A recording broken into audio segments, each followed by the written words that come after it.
PC area president Shri ഉണ്ട്. അതുപോലെ തന്നെ ഉദ്ഘാടനം ചെയ്ത നമ്മുടെ പ്രിയപ്പെട്ട മണ്ഡലം പ്രസിഡന്റ് പ്രശാന്ത്, വിളിച്ചു ചേർന്നിട്ടുള്ള സഹപ്രവർത്തകർ, നമ്മൾ ഇത്തരത്തിലുള്ളൊരു സമര പരിപാടിയിലേക്ക് മുന്നോട്ട് പോകാനായിട്ടുള്ള സാഹചര്യം ഉണ്ടായത് വാണഞ്ചേരി പഞ്ചായത്തിൻ്റെ ഒരു അഭിമാനമാകുമായിരുന്ന ഒരു പദ്ധതിയാണ് ഇന്നിവിടെ ഈ ഒരു രീതിയിൽ നശിച്ച് കിടക്കുന്ന ഒരു സാഹചര്യം നിലവിലുള്ളത്.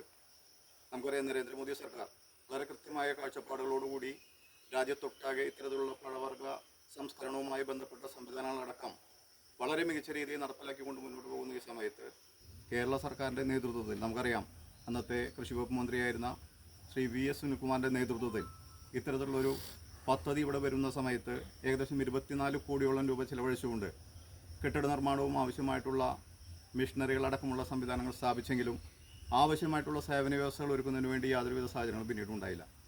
അതോടൊപ്പം തന്നെ 2 തവണ നമ്മുടെ MLA ആയിരുന്ന ശ്രീ K രാജൻ അവർ, അദ്ദേഹത്തിൻ്റെ ആദ്യത്തെ ടേമിൽ കേരളത്തിൻ്റെ ചീഫ് വിപ്പായിരുന്നു. അതിനുശേഷം അദ്ദേഹം റവന്യൂ വകുപ്പ് മന്ത്രിയായിരുന്നു. ഇപ്പോൾ അദ്ദേഹം MLA ആയി 3 മാസം കഴിഞ്ഞിരിക്കുന്ന ഒരു സാഹചര്യം.